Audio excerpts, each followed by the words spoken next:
background there.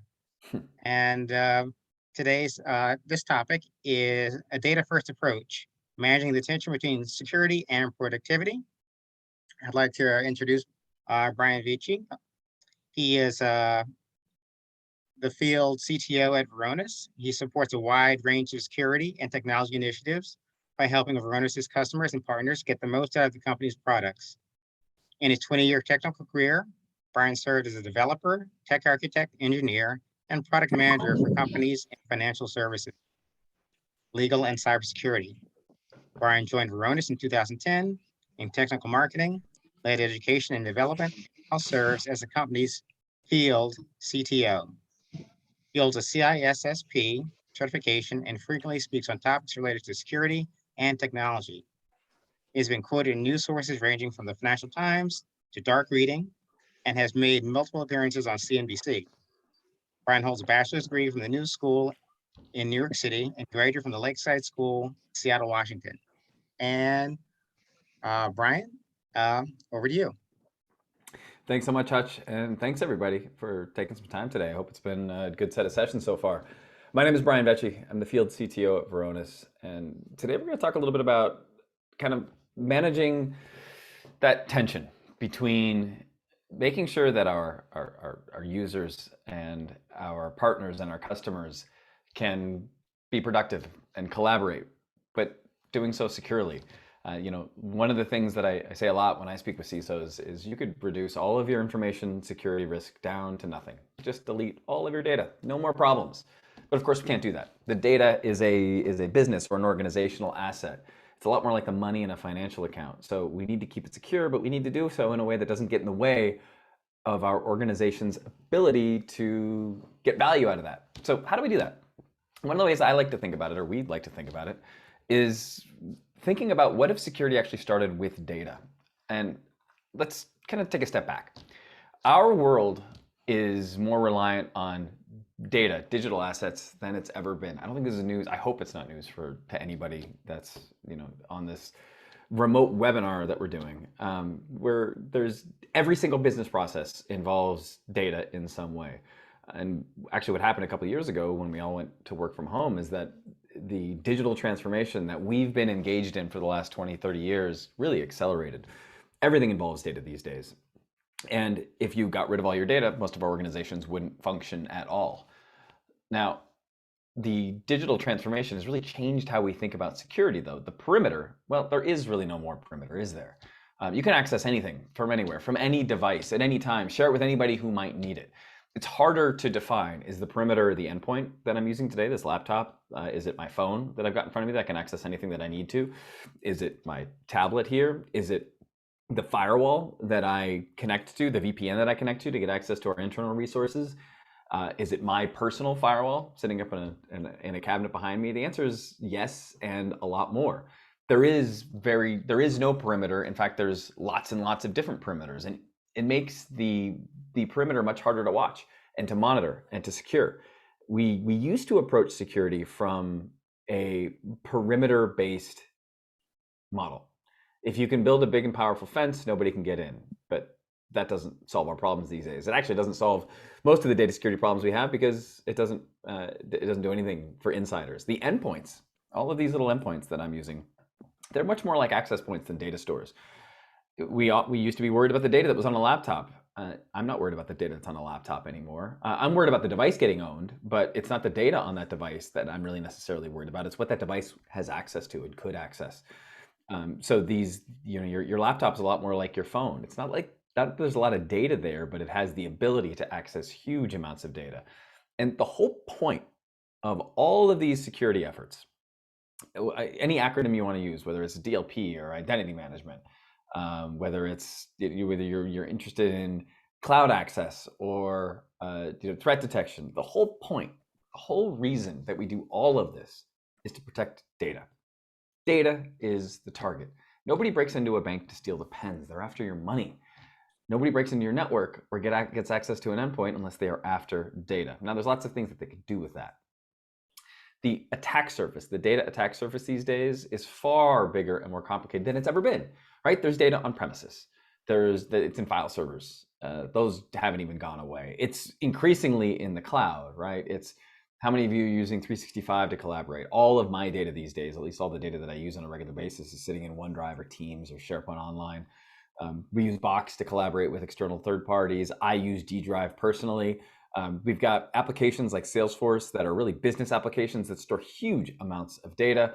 GitHub for source codes and digital secrets, Amazon S3 and Azure Blob, which becomes these massive data stores that humans and applications dump data into. And then there's all the infrastructure that gets us access to this data, like Active Directory and Azure Active Directory, the collaboration platforms like Zoom and Slack, Okta for application access, our perimeter controls or our perimeter technologies like VPN to get access to the data center, DNS to communicate with the internet internally and externally, and our web proxy. And all of these are related to getting access to data. So think about what your attack surface is these days, all the different places that data can live, all the different ways that people can access, and all of the ways that all of our users and applications, internal and external, are leveraging all this technology and all these data stores to collaborate. One of the things that happens, and we'll talk about this a lot today, is that data, digital assets, end up in places you don't expect, accessible by people you don't expect to have access to them, being used in ways that you never even could fathom.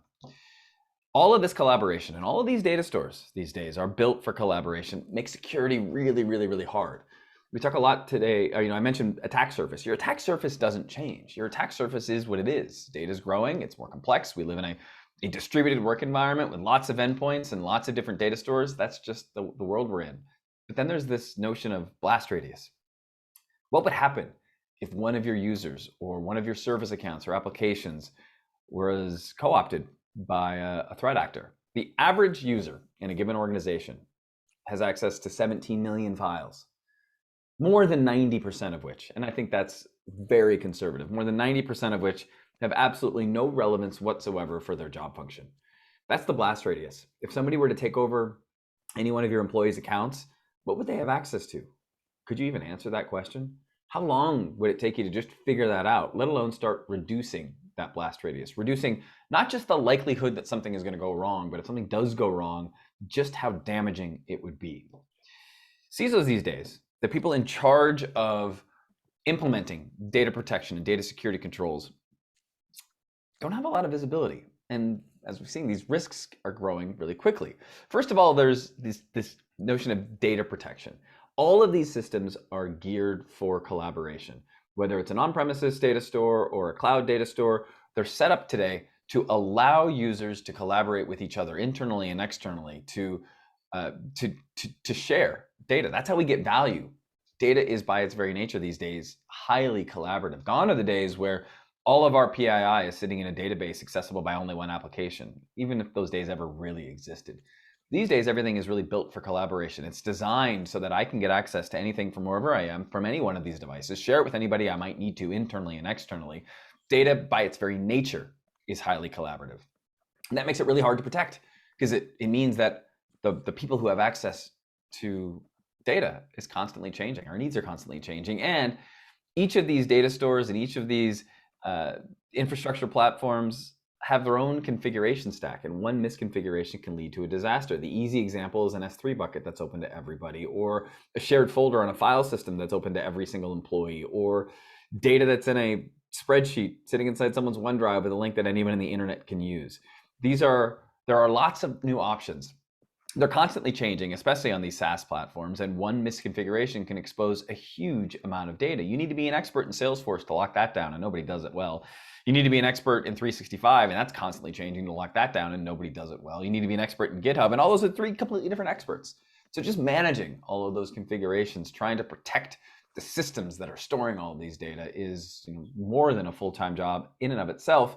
And then you add on to that, all of these platforms are designed to be connected together. We get more value out of data stores and applications when we connect them. If your company uses Salesforce, ask yourself, how often when we onboard a new SaaS application, does somebody ask, can I integrate this with Salesforce? The answer is, that question almost always gets asked, and the answer is almost always yes, because that's how we get even more value out of that application. But it also means that's another vector for a threat actor to use. They're all connected via API, and attackers can really use these connections to get access to data and systems. Moving laterally used to mean going from a device to a server, from server to server, device to device. These days, moving laterally means going from application to application, from data store to data store, to going from someone's Okta account to their Salesforce account, and then or to a GitHub account, and then finding an API key and then using that to get access to your Salesforce environment and dump all that data. That's the kind of thing that we see happen these days. Data's been growing out of control for a long time. Even when everything was mostly on premises, organizations had so little visibility into what they had and where it was exposed, let alone the ability to control any of that risk. Managing this tension between security and productivity has been a really big problem for a really long time. These days, it's just an order of magnitude more complicated because of all of the different places that all of this data exists, and all the different ways that people can get access to it, and all of the ways that people collaborate to get value out of it. It just makes it a whole heck of a lot harder to manage. The simple truth is, if you've got data, and y'all do, we all do, someone wants it. Somebody wants to get access to your data. Now, who might that be? It could be an insider. Somebody could dump all of your Salesforce information and walk across the street to a competitor. It could be an insider that just wants to take all of your intellectual property and walk across the street to a competitor. It could be an outside attacker co-opting in someone's account through phishing, or getting access to a system account and then using that to move laterally and get access to and exfiltrate data. It might be somebody that just wants to lock everything down so that they can hold it for ransom, and then get you to pay them to get your data back, and then get you to pay them to not release all that data to the dark web, and then get you to pay them not to tell the news that you just got hit. If you've got data, somebody wants it, and there is no perfect security, and there is no perfect security solution. There is no one thing that you can do. Your job is to make it as hard as possible for a threat actor to get access to your data. That's why managing the blast radius is so hard. All it takes is it's a matter of time and attention. We have a security research team. If you want us to, we will do a cyber resiliency assessment in your environment. And I say all this because you give our guys half an hour, they will get into your environment. They just will. So it's a matter of time and motivation. There's lots of ways that an attacker, a threat actor, might get access to your data. They might come through one of your endpoints. Maybe they phish one of your users, spearfish an executive, that happens. They might come through a gateway. Let's say you've got a CVE that you haven't yet patched in your firewall, or somebody set up an RDP server to do some work from home and then they never turned it off. Maybe you've got a compromised internal server. For instance, let's say you've got a SolarWinds box that was a victim of a supply chain hack, and that gave an attacker a foothold. From there's lots of techniques that an attacker might use. They might recon the network. They might beacon out for command and control and then take control of that device. They're probably going to move laterally using a variety of techniques. Their goal typically is to get access to a directory and then elevate their privileges to an account that gets them access to data. From there, they might exfiltrate it, they might encrypt it, they might do any or all of the above. So how do you protect against this kind of thing? It's going to happen. If you've got data, somebody wants it. So our goal is to make each of these steps all along the way as difficult as possible, and make it as likely as we can to catch somebody in the act. But 17 million files accessible to the average employee, that whole privilege escalation piece, sometimes you don't even need to do it. If 20%, and on average, when we do a risk assessment, 20% of the data that we look at is open to quite literally every employee and service account in the company. If that's the case, and I don't have to escalate my privileges to get access to it and exfiltrate it and encrypt it, boy, does it make it a lot harder to catch me when I do that. The blast radius is absolutely massive. Why is protecting this data so difficult? How hard could this possibly be? We all know that this data is important. We understand how our networks are set up. We understand that we need to protect it, but why? Well, let's think about the questions that are very difficult to answer. And another way to think about this is, if you were able to answer these questions about your data, even one data set, you're doing a really good job of protecting it. The first is, what is the blast radius?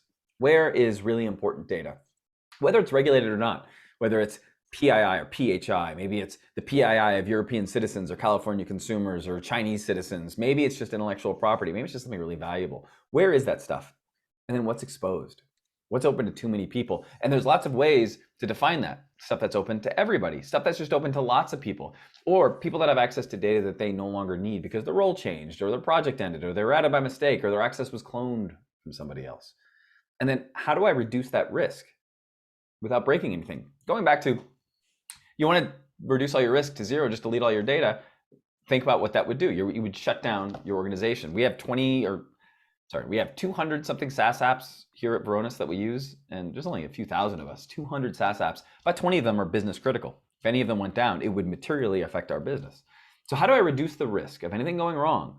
Reduce the likelihood of something happening, reduce the blast radius, reduce what people have access to, reduce overexposure, but do it without taking away access from people and applications that actually need it, without impacting the ability of our users, our customers, our partners, our applications to leverage all of this data to get value. Second thing is, something goes wrong, how quickly would I know about it? We know that our data on premises and in the cloud is being accessed by people, by applications, internal, external users. Data's on premises, data's in the cloud, in that kind of environment. How do I know what everybody's doing? Do I know what everybody's doing? And then how quickly would I know if something went wrong? And then how quickly would I know exactly what happened? Those are two different things. Time to detection is one thing. Yep, I see an incident, something's wrong. The other is time to recovery.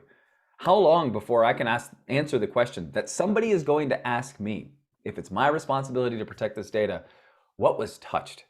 What was stolen? Do we have to notify anybody? Do we have to sue anybody? So how quickly would I detect something going wrong in this environment, and how long would it take me to investigate, respond, and recover? Think about, I think there's someone that needs to go on mute there. I'm getting a little noise.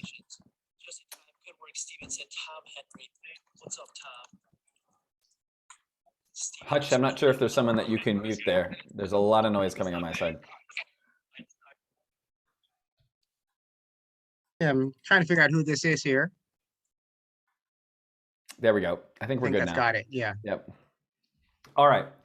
So time to detection, time to recovery. Those are pretty critical too.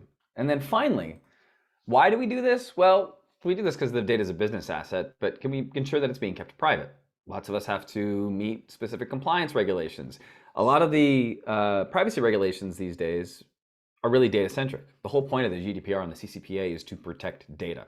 So not only can I prove that the right controls are in place, that's important, but just checking boxes that you've got a control in place doesn't actually keep data private. Do we know who's accessing this data? Who's creating it? Can we answer questions about why? I'll give you an example. We did a risk assessment. We found a spreadsheet with 150,000 credit card numbers sitting inside someone's OneDrive that anybody in the company could access because it was in a folder where somebody had made a link that anybody could access. The question wasn't, was this a data breach? The question was, how did this happen? What process in our business ended up with this happening? Can you answer those questions? The answer is often no. So again, if you could answer all of these questions about all of your data, boy, are you doing a really good job. But what we see is that organizations, especially in this complex threat environment, in this complex collaboration environment, it's very difficult to answer even one of any of these questions on just one data store, let alone all of them everywhere. That's why this is such a hard problem. Answering any single one of these questions is much, much harder than most people realize. Just finding sensitive data is a huge lift, but that doesn't actually solve the problem. I've looked many CISOs in the eye and I say, even if I could snap my fingers, and I kind of can, but if I could snap my fingers and show you every single place any sensitive data exists everywhere in your estate, on premises and in the cloud, that doesn't actually solve a problem for you. That you might think that that's your problem, but it's not. Because as soon as I do that, you're gonna have 2 million new problems because you're gonna find data in places you didn't expect, accessible by people that aren't supposed to have it, being used in ways that you had no idea of. So that's just one question. Answering all of these other questions about all of your other data stores is incredibly, incredibly difficult. The scale is really hard to imagine. Let's just take something that I think we all really, really understand. On-premises file servers. We've all got them, or most of us do anyway. Some of us are bored in the cloud, but we've got all on-premises file servers. Let's think about a single terabyte of data, just a single terabyte of data. It's got on average 50 to 80,000 individual folders. About 5 to 10% of those, so we'll call it 5,000 folders, are uniquely permissioned, meaning that they have a different set of permissions than other folders around them, above or below them. Protection is turned on in Windows parlance. So now I have 5,000 individually permissioned folders, and each one of those 5,000 folders is an individual business decision that was made. 20% of that data is going to be open to everybody. The ones that aren't, or even some of the ones that are going to have 4 to 8 individual Active Directory groups on it. Each of those are going to have on average 2 to 4 groups within, nested underneath. Now you start to paint a picture here of folders nested within folders, nested within folders, groups nested within groups, nested within groups, and each of these folders is uniquely set up with a different set of users and groups that have access to it. Now, trying to just discover and map that, let alone reduce the risk to it and take away access from people who don't need, and that's before we even start worrying about how this data is being used. 70% or more of it probably hasn't been touched in 90 days, and that even the data that is being used, you're talking about hundreds of millions of events, if you're recording it at all. That's for 1 terabyte of data on 1 file server, on 1 data platform. Now you start adding all of this together. Salesforce is a completely different beast. To get access to data in Salesforce, there are profiles, there are roles. You can have profiles that overwrite roles that grant more access. Then you can have explicit denies based on the user type. It's incredibly difficult to figure out who's got access to what and why do they have it. When we do a data risk assessment, this is the kind of thing that we find. Sensitive records, not just sensitive files, but sensitive records, millions of them, many of them exposed to everybody in the company or even everybody on the internet. This is the kind of thing that happens all the time. It's just because this data is so collaborative. It's so hard to manage this tension between security. It'd be great to just lock all of this down, but we can't get in the way of people's ability to actually use this data. This is in a small environment. This is, I don't know, maybe 1 to 2,000 people. If your company's bigger than that, start doing the math. It gets incredibly difficult. So now, where do we start? How do we actually manage this? How do you actually start to solve some of these problems? Well, first of all, you need to come at it from, I need to be able to do this automatically. And automation requires visibility. You need to gather the right kinds of information. So the way we look at it is you need to understand data through, and a kind of a cute way to think about it is 3 dimensions. I think of it as 3 different lenses that are very tightly related. One is who's got access to what. Whether, if it's a cloud store, we're talking about directory entitlements. If it's an on-premises file system or in 365, we might be talking about Active Directory groups. But who's got access to what? Where are these entitlements applied? And can we connect the users and the accounts and the group entitlements with the data itself? So that's 1, accessibility. 2 is usage. How is it actually being used? You can't manage what you're not monitoring. It's incredibly difficult. You can't catch what you can't see. So you can't detect a threat unless you're watching the target of that threat, which is the data. So how is it being used? And then, is it important? What data is sensitive? What data is critical? What data is important?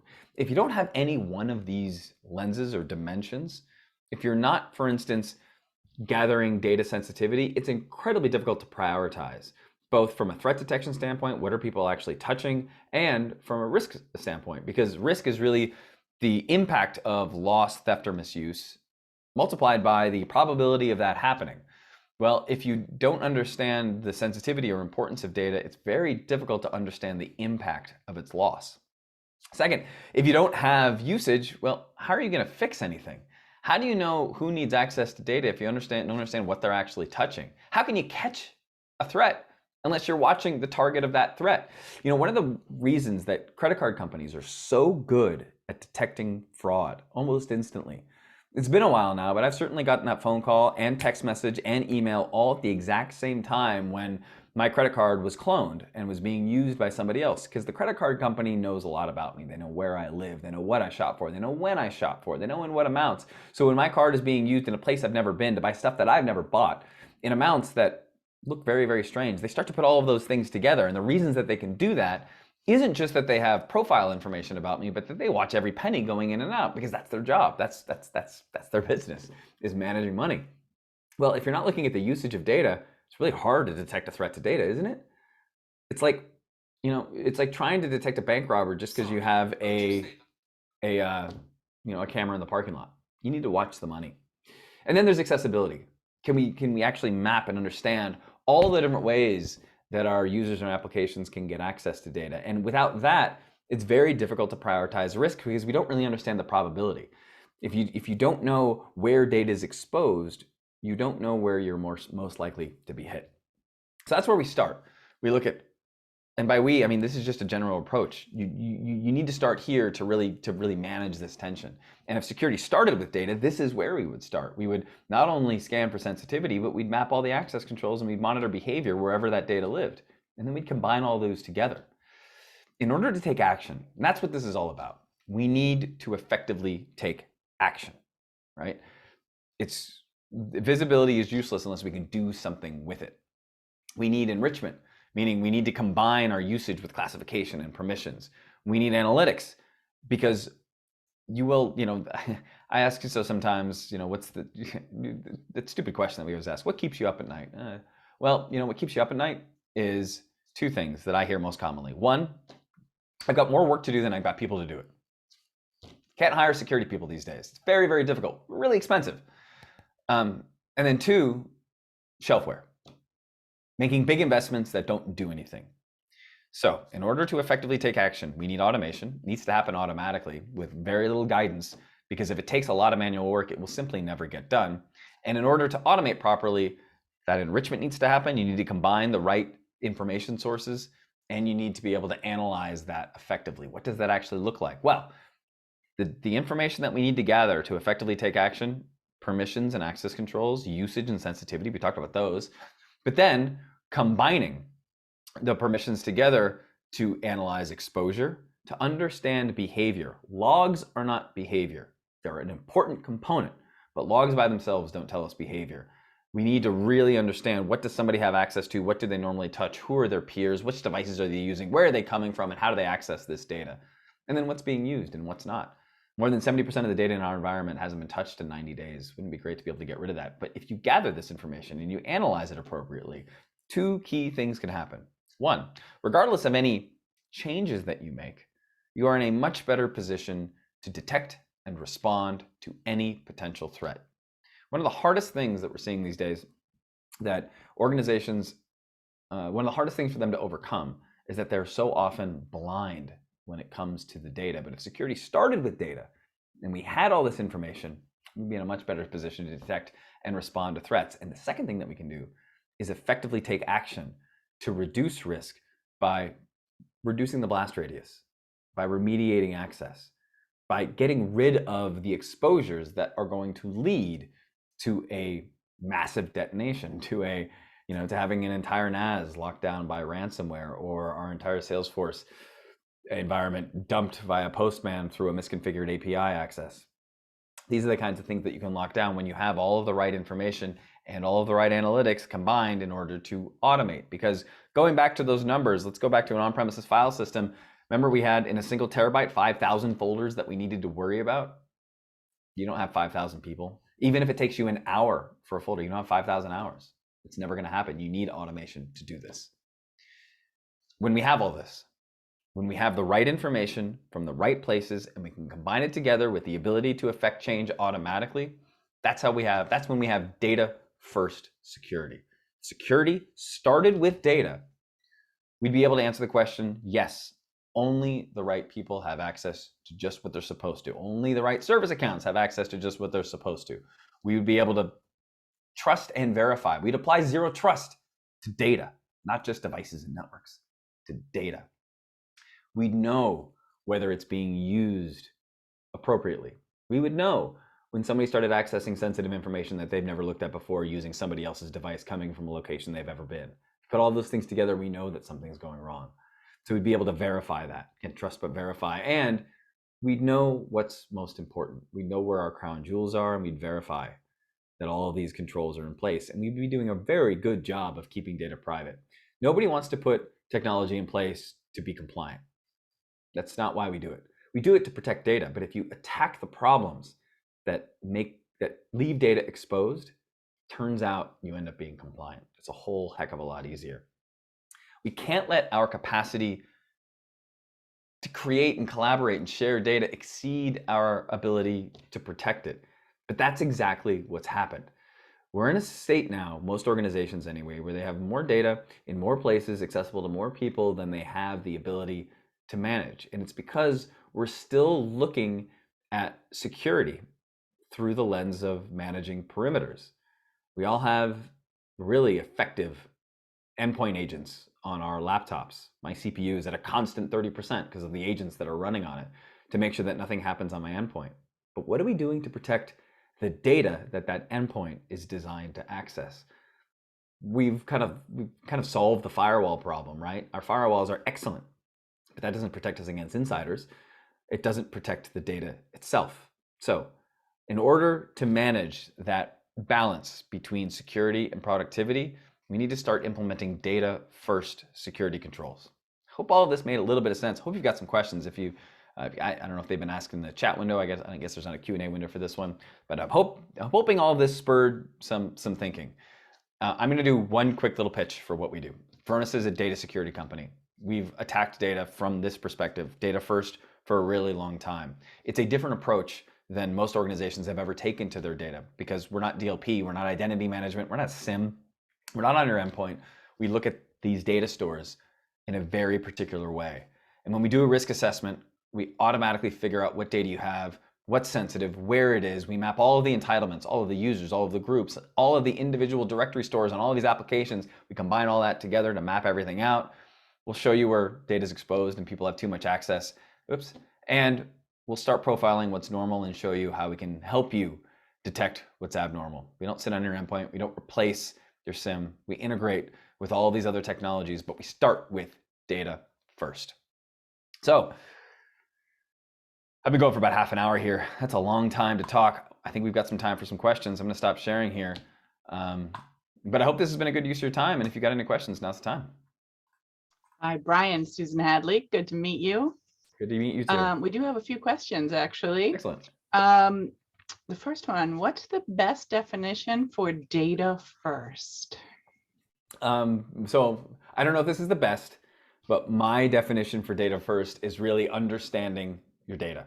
And by that, do you know what's sensitive? Do you know who's got access to what? And are you watching how the data is being used? Many organizations are doing some of these on some data, but when we think about data first, think about all of the places that data can live. Now, somebody might be thinking and wondering, is answering these questions different for different data stores? The answer is yes. And is answering these questions different for, say, structured versus unstructured data? The answer is absolutely yes. Structured data that sits in databases, generally it's a lot easier because the application, the access is controlled at the application layer. That's how it's usually accessed. The access models are generally pretty flat. It's much easier to ensure that the right people can have access to the right data because role-based access works really, really well. But with unstructured data, which is highly collaborative, that entire model breaks down and things are much, much more complex. So sensitivity, usage, access, or permissions, do you know all of those about a data store? If you do, that means you're well on your way to data first security. I hope that made some sense. Yes, thank you. Have you noticed that certain industries are better at this than other industries? I, for instance, work at a law firm, and I would think my lawyers would be frantic about these issues, and they are not. They are not because they often see this as something that's IT's problem. Yeah. It's a digital asset. IT controls the digital environment. Isn't it IT's problem? So the answer is kind of, although you would think maybe highly regulated industries, but we see this across the board. Every vertical, every organizational size tends to struggle with this because in general, IT has been focused on securing the perimeters. I used to work for a law firm. I was in IT for a law firm for a few years. And one of the things that I learned is, this is where I really learned this lesson. The data, what's in these files, that's not an IT asset. I have no idea who's supposed to have access to what. It's client matter data. How do I know who's supposed to have access to this client matter data? You have to tell me this. But your legal staff doesn't want to spend 20% of their day worrying about this. It's a technical control. So this is why automation is so critical. But the organization starts to need to have a shift in thinking that this is a business asset. We need to treat it like one. And when you do that, that's where you start to kind of rethink or start to think of the data first approach. As for which industries are, there is no industry that's really good at this. I'll just say it right now. We do, we have customers that are law firms that have gotten very good at this, but it's a little bit of a shift in thinking. Thank you. What metrics would you suggest that firms use now to suggest that they need to implement a data-first approach, i.e. key risk indicators? Yeah, it's a great question. The best risk indicator that we've seen folks start with is the amount of exposed sensitive data. When you can start, and by exposed data that's just open to everybody, if you can start reducing that, it's a huge win. It takes automation to do it right. We've also seen the risk indicators that we tend to track with our customers are the total amount of data, the total number of events, the amount of sensitive data, the amount of exposed sensitive data, the amount of data that has data owners assigned, how often data owners have reduced access or performed entitlement reviews on their data, which is more of a long-term goal, and with the number of events, the number of actionable alerts. It's easy to get, when you talk about alerts and behavior monitoring, it's easy to get afraid of alert fatigue and noise. So you need to do this in a way where you're not generating noise, because if you are, it'll all just be ignored. So there are key risk indicators that we work with our customers to measure, and it's data first. As I hope it's not surprising to anybody at this point. It's what is the most important data, how much of it is exposed, how much have we reduced access, how is it being used, and where are we seeing potential issues that we need to take action on. Thank you. What strategies have you seen work best to address proliferation of copies / archive / backup data, preventing the organization's ability to certify data disposition at the end of its retention period? Yeah, I ask a question a lot of, when I'm talking to somebody, do you have a retention and disposition policy? And the answer is almost always yes. And then I ask, well, do you apply that policy to your digital assets? And the answer is almost always no. The best way is, again, if you go back to this is why these dimensions of data are just so critical. If you know what the data is and what's important, and you know how it's being used and by who, and you have the ability to affect change, you can actually implement retention and disposition policies. The only way to do that is through automation. Just because this data is so highly collaborative, there was a part of that question was duplication, which is a really good question.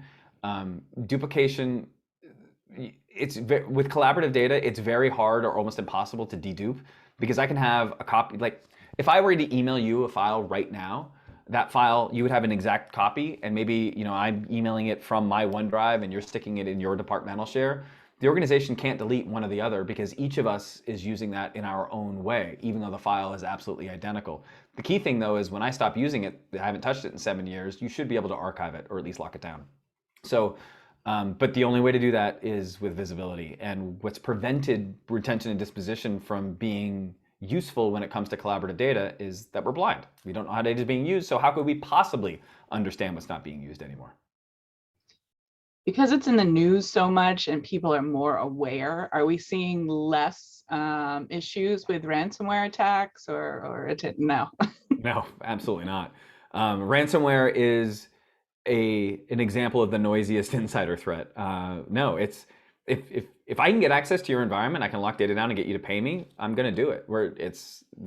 I think maybe we don't see quite as much in the news these days because people are tired of reading about it, unless it's a really massive breach of a really well-known company. But no, we have an incident response team. It's free for our customers, and we investigate ransomware every single day. And we see lots of. I heard once from they were not a customer of ours, now they are, because they got hit really badly with ransomware. And what the CISO said was, it was kind of interesting. They hit our file systems. It wasn't even sensitive data. It was the data that people were using, and it totally took down our ability to. This was a hospital, to intake patients, to process. Our billing systems were all locked down, and the ransomware provider gave us the best customer service of everybody that you were engaged with, from our security vendors to our platform vendors. The ransomware provider themselves, the attackers, we could get somebody on the phone in 30 seconds if we needed to. And part of that response was they were trying to tell the attackers, I think the attackers asked for something like $4.5 million to get the data back. And they said, we don't have that money. We're a hospital, we run very thin. And the attacker said, no, we actually have access to all your financial records. And we know that in this account, as of yesterday, you have exactly this much money, and we know you can pay it. Wow. So the attackers are getting very sophisticated and very customer service oriented. It's a very profitable business. Interesting. Huh. All right, I think we have one last question maybe. Mhm. Can you predict, is there a point 20 years in the future or at some point where companies are going to have a better handle on this, or at least limit the places where data is kept? I don't think we're ever going to limit the places that data is kept. I Yeah. think it's going to continue to get more and more and more complex. I think there are organizations that are taking a different approach, and this is this data first approach where they realize the asset needs this kind of protection and trying to infer misbehavior and infer protection by looking at the perimeters, and the network itself just isn't successful. I would never, listen, I'm not the kind of person, I'm not, Kurzweil looking 20 years into the future. What we've seen over the last 15 years, though, is collaboration gets more complicated, but if you've got the right kind of visibility and the right kind of automation, there are ways to mitigate and manage this. And the companies that are doing it well are able to focus their efforts on other things. It's the companies that continue to try to do everything manually that feel like they can solve these problems either by just throwing more time at it, which never works, or by trusting the data vendors, the data platform vendors themselves to secure things. They're the ones that continue to fail. Yeah. Right. I think that's all our questions. Thank you. That was fabulous. Thanks for the Hutch, I will opportunity. turn it back over to you. And Susan, thank you very much. And I have to say that was a really dynamic presentation. Brian's we really enjoyed that. Really content driven and gives a lot to think about. Um, so we're going to take a break and we'll come back at 3:30 with our last presentation. That's topic number 6, and that's best practices for sending files off-site. That'll be a return of Rob Matter and from Matter and Associates, and that will be at 3:30. So check back with us then. All right, thank you.